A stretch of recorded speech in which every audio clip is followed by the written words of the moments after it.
they obviously were very careful to never throw shit, never hand him clothes, probably always put things on the ground and then tell him to, like, clean the floor or something along those lines. If I set it there and you pick it up, it's you picking it up. It's not me giving it to you. That way they can put all their dirty laundry into like a hamper and be like, you take care of it from there only. Right. See, I would be like, got it. But, I mean, you also have to, you have to keep in mind, too, that this is like family ingrained generational bullshit. Yeah, I know. I'm just giving shit. So Lucius gets pissed and he lunges at Harry, causing Dobby to protect him with, like, weird elf magic. We don't really know what that is, but Malfoy is thrown backwards down the stairs. And he pulled his wand on Dobby, and Dobby points a finger at him, and he's like, just you try it, asshole. Do house elves have more power than wizards and witches? It certainly fucking seems that way. They got a lot of responsibility having to take care of something that a person with magic could take care of. So I think that they have skills. I think at the very least, Lucius doesn't know exactly what powers Dobby has, because up till now, he's been in control of him, and he's never asked him to do anything, like, probably hurt somebody, like, which is weird. You would think he would have by now, but that's never maybe been inside his scope of, like, responsibility. So Lucius doesn't know what he's capable of in this arena, you know? Right. It is kind of not really a fine line, but I will say it is kind of a cool parallel to draw that Lucius Malfoy didn't realize the power that a free elf could have.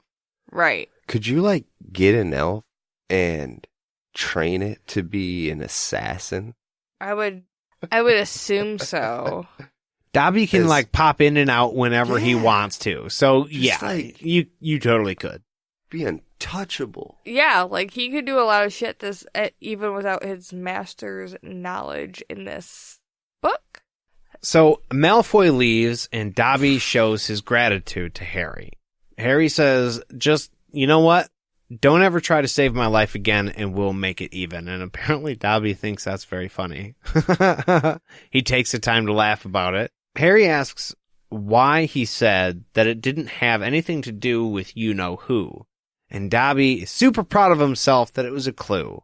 It was a clue because it doesn't have to do with he who must not be named. You see, before people called Lord Voldemort he who must not be named, or Lord Voldemort, they called him Tom Riddle. So in that way, it doesn't have anything to do with he who must not be named. Okay. That is a stupid clue. But it also led me to more questions that are going to come up later, but also like, so the Malfoys for sure knew about the Riddle-Voldemort connection then. 100%. Mm-hmm. For sure knew. And we're like openly talking about it at dinner. Right. So, do you think Malfoy knows? Is completely open to it all? Yeah, because how else would the fucking help know? That's a good point. Interesting. Unless they waited till Malfoy was gone, but again, Dobby came during summer. Yeah, but I mean, Draco's so much like Lucius that obviously that's where he's getting all this shit from. Yeah. It's table talk. Yeah. And he's soaking it in. Like a sponge, baby. So Dobby gives Harry a hug. He's like, hey, fucking thank you. You are way cooler than I ever thought you would be. And then his annoying little ass disappears with a crack. Even though you're not supposed to be able to do that.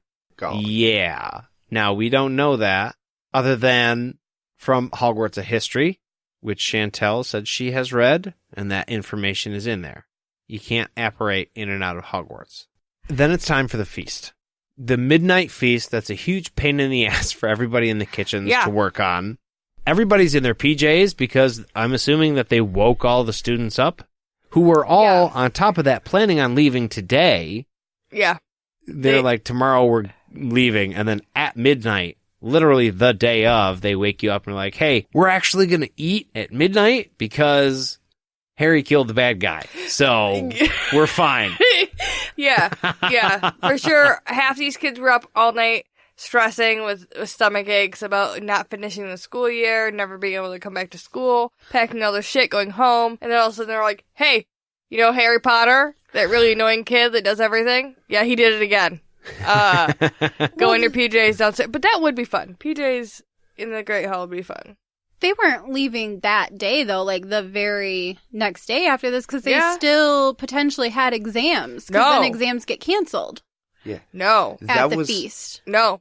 Once Ginny is captured, McGonagall says, no, all the bitches go home. Nobody was having exams after that. They were all going home the next day. Exams were effectively canceled. So they canceled exams twice, even though they were already canceled. Yeah. Because they totally said that. There was never an official notice after Ginny was captured that exams were canceled. She just said they were all going home. Right.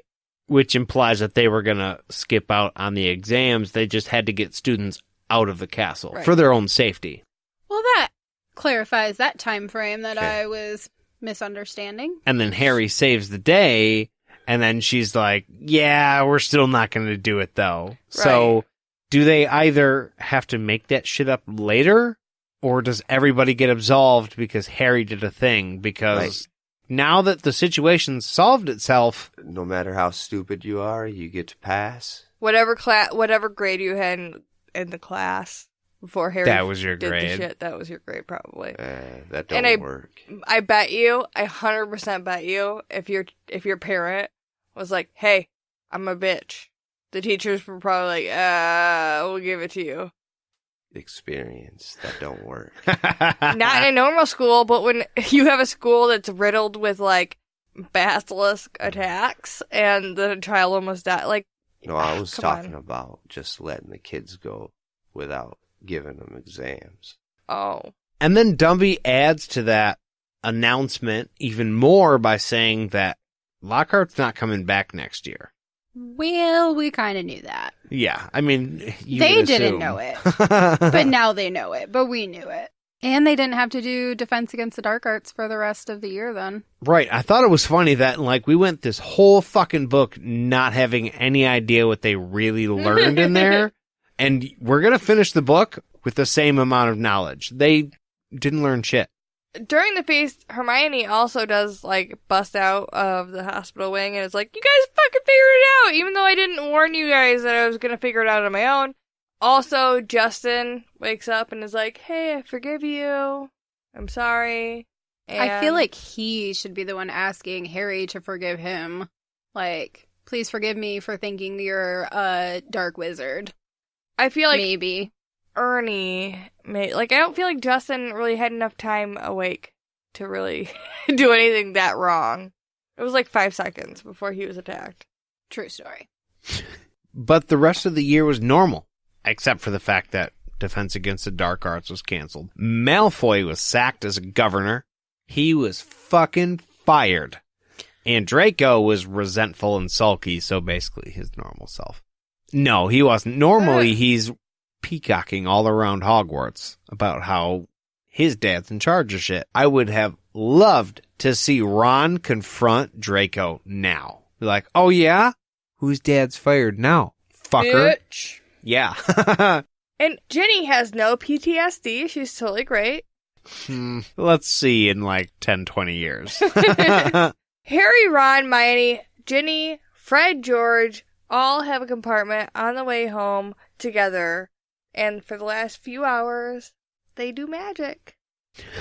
Okay, so when it said that, all I could picture was Harry going, Expelliarmus. Bitch. Expelliarmus. Expelliarmus. Ha! Expelliarmus. That's all they got. Over and over and over, because that's the only thing we know that he learned all fucking school year was Expelliarmus and maybe how to make part of the polyjuice potion. That is his favorite spell, though. Oh, yeah. And they set off fireworks in the train.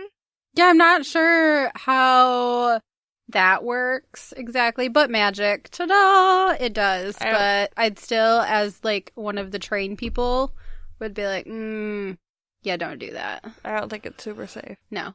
Harry asks Ginny what the fuck Percy was up to. Finally. Hey, spoiler alert, he wasn't jerking it, guys. I know, but I really thought he was. I mean, it made it seem that way. He's the right age.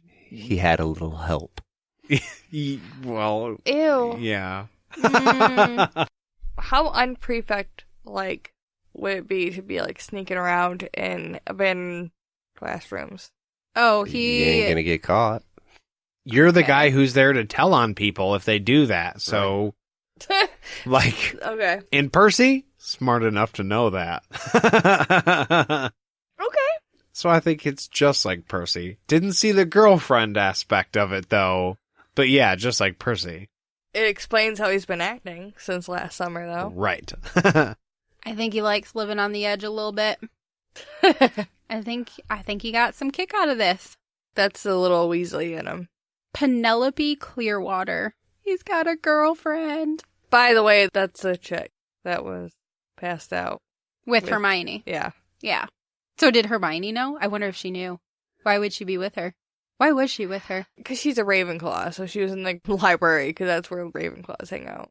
Oh, studious. Yeah. I still think she might have known. I'm going to go with that. In my head. Oh, okay. Yep. Harry gives his phone number to Ron and to Hermione, and he tells Ron that Mr. Weasley was told how to use a phone last summer, and he needs to use it. But that he was like, hey, this is a phone number. Told your dad about that, so he'll know what the fuck that's all about.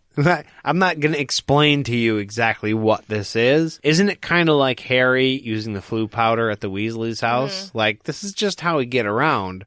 We're not going to tell you exactly how it works, but this is just our technology. Trust it. So I'm assuming the wizarding world does have phones connected to the Muggle world.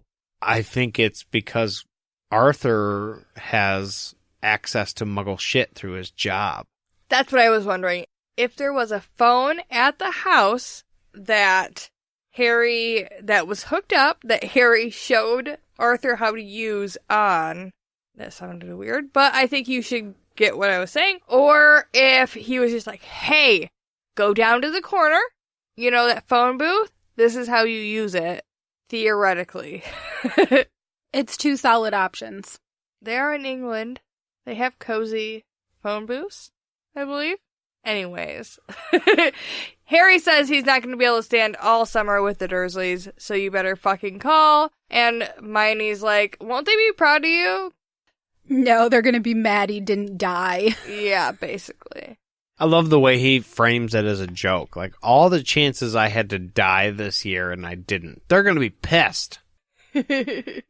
I mean, it's kind of a last note, but it's surprising that Hermione was just like, oh, you would think that somebody like Hermione would be genuinely mortified at what he said. And also, I feel like at this point, for sure, Hermione should be able to be, like, tactful in approaching Harry's family. Do you think the Dursleys even let Harry use the phone? Oh, solid point. For personal use? Probably not. I don't know, he gave out his phone number, so he's taking a risk. I think that if Ron wanted to call Harry and knew that all I got to do is just push these numbers and I can talk to Harry, he'd probably just keep fucking dialing. But if I was Harry, I'd also be like, hey, they're not going to want to let me use the phone, so you just keep punching that in, okay? And eventually, you will hear my voice. That's also, you know, now that you said that, that makes me think, if I was Harry, I would have just gotten the phone number to whatever phone I was expecting Ron to use, and repeatedly called that when I got the chance. Right. Anyways, before we sign off for the night, I wanted to mention that we have one, maybe two more episodes of Harry Potter Chamber of Secrets. We have the movie episode. Can we do movie episode in our jammies with food like The Feast? If we didn't, I don't think it would be a movie episode. Yeah, I might even buy Hufflepuff jammies, because why not? Well, I know this time For sure, I am going to Peter's Gourmet Market. We've spoken about that place before. I'm going to be buying Harry Potter chocolate wands, chocolate frogs. I want to find some Bertie Bott's beans that are not gross flavored so we can just like enjoy them during the movie. Jade and I